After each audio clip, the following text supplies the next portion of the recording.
Hi everybody.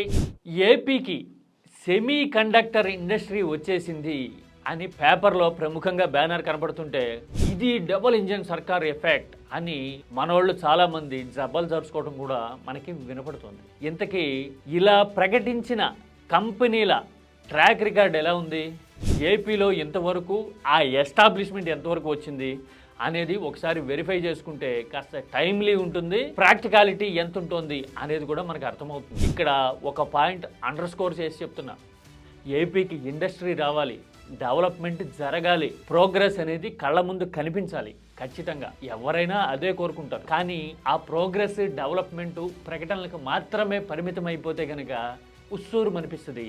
దశాబ్దాలు గడుస్తున్నా కానీ ఎక్కడి గొంగళి అక్కడే అన్నట్టుగా ఎక్కడి ఏపీ అక్కడే అలాగే అని బాధ అనిపిస్తుంది. వాస్తవాలంటే చూద్దాం. This is your key talks.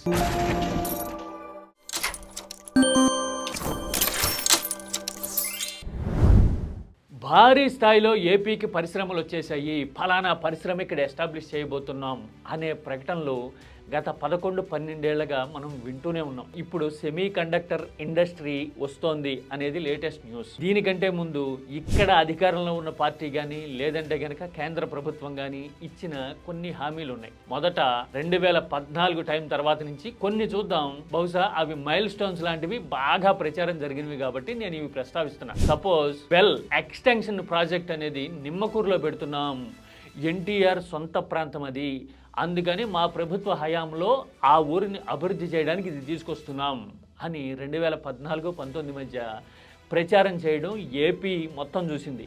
ఇప్పటికీ కొంతమంది గుర్తుంది. ఆ బెల్ ఎంతవరకు వచ్చింది ఇప్పటికీ. ఆ తర్వాత ఇదే టెన్యూర్లో అది ప్రభుత్వంది కాకపోయినా ప్రైవేట్ పెట్టుబడి ప్రకాశం జిల్లాలో 20,000 కోట్లకు పైగా ఏషియా పల్ప్ ఫ్యాక్టరీ వచ్చేస్తోంది.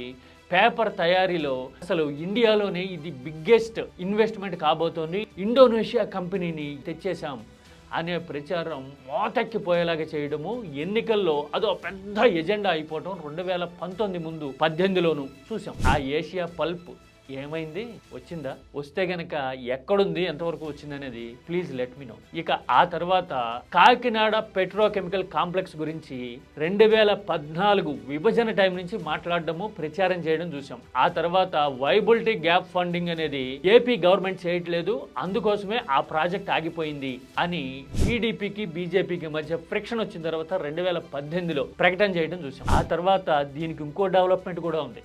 వైసీపీ గవర్నమెంట్ వచ్చిన తర్వాత అప్పటి ముఖ్యమంత్రి రిక్వెస్ట్ చేస్తే 2022లోనే అసలు వైబిలిటీ గ్యాప్ ఫండింగ్ అనేది రాష్ట్రం చేయకుండానే మేమే చూసుకుంటాము, అక్కడ పెట్రోకెమికల్ కాంప్లెక్స్ పెడతాము అని కేంద్రమే స్వయంగా ప్రకటించింది 2022లో. అంటే ఇప్పటికి 3 ఏళ్ళు అయింది అనుకోవచ్చు. అందులో ఏమన్నా అడుగుపడిందా? ఆ తర్వాత బీపీసీఎల్ భారీ రిఫైనరీ పెడుతోంది, ఏకంగా ఇది 95,000 కోట్ల ప్రాజెక్టు అని ఈ ఏడాది మొదట్లో బ్రహ్మాండంగా పబ్లిసిటీ బజర్ మోగటం అనేది ఇప్పటికీ చెవుల్లో రీసౌండ్ వస్తూ ఉంది. ఆ పనులు సన్నాహాలు ఎంతవరకు వచ్చినాయి? ఎందుకంటే ఇప్పటికే 7-8 నెలలు అయింది కాబట్టి కొంచెం అడుగు ముందుకు పడి ఉండాలి కదా. ఇలాగా ఒక్కసారి వెనక్కి తిరిగి వెరిఫై చేసుకుంటే చాలా మైల్ స్టోన్స్ మనకి కనపడుతూ ఉంటాయి. వీటితో పాటు కడప స్టీల్ ప్లాంట్కి పదే శంకుస్థాపనలు చేయటాలు, కేంద్రం నుంచి ప్రత్యేక ప్యాకేజీ తీసుకొచ్చామని కొన్నాళ్ళు, ఆ ప్యాకేజీ అక్కర్లేదని ఇంకొన్నాళ్ళు, వాళ్ళ రాజకీయానికి అది బలైపోయింది అంటూ పీయూష్ గోయల్ లాంటి వాళ్ళు ప్రెజెంటేషన్లు చేయడాలు కూడా ఏపీ ఇప్పటికే చూసింది. చంద్రబాబు నాయుడు గారు has written to honorable finance minister. ఇవన్నీ చూస్తే ఈ 11 ఏళ్ల అనుభవాలు ఏపీకి ఒక్కటే చెప్తాయి.